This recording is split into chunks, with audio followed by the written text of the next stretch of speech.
welcome back. Here we are again, another week, another video. Super excited to have you here with me. Today, I want to jump into a project that comes from one of my friends, Charlie. Charlie has this awesome story behind loving Red Riding Hood and asking a few special artists along the way to contribute their own form of a Red Riding piece to her collection. She approached me during the week and asked me to be a part of this special project, and I really can't wait to jump in and get started. So I want you to come along for the ride with me. We're going to create a really cool Red Riding piece, and I want you there from start to finish to see how I go from concept all the way through to finished design. I'm pumped. I'm super keen for this one. It's going to be so much fun. I'm so glad you're here. So without further ado, let's jump straight in.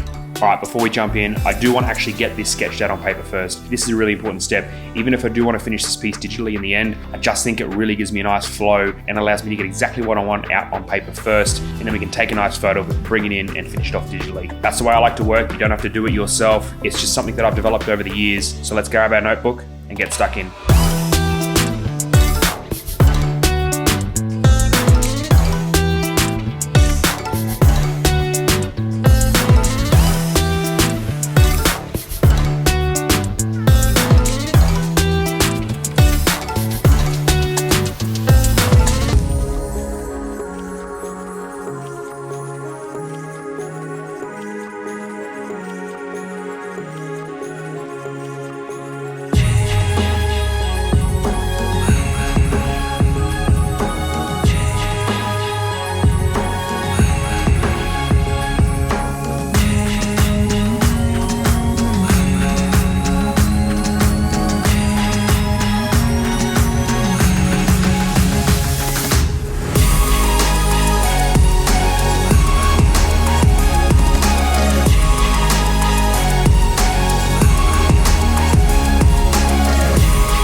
Bang, and we're done. That was so much fun. I'm so glad you came along for the ride with this awesome Red Riding Hood project. Charlie, I really hope you like this design. I loved making it so much. I'm glad you all took the time and tuned in for what was honestly one of my favorite projects of the year so far. And don't forget, if you like the content I put out, please hit the subscribe button down below. It really does help me grow my channel. Hit the like button, leave a comment as well. Let me know if you want to see any other content from me. And I'm looking forward to all the videos to come in the future. Thank you so much, and I'll catch you next time.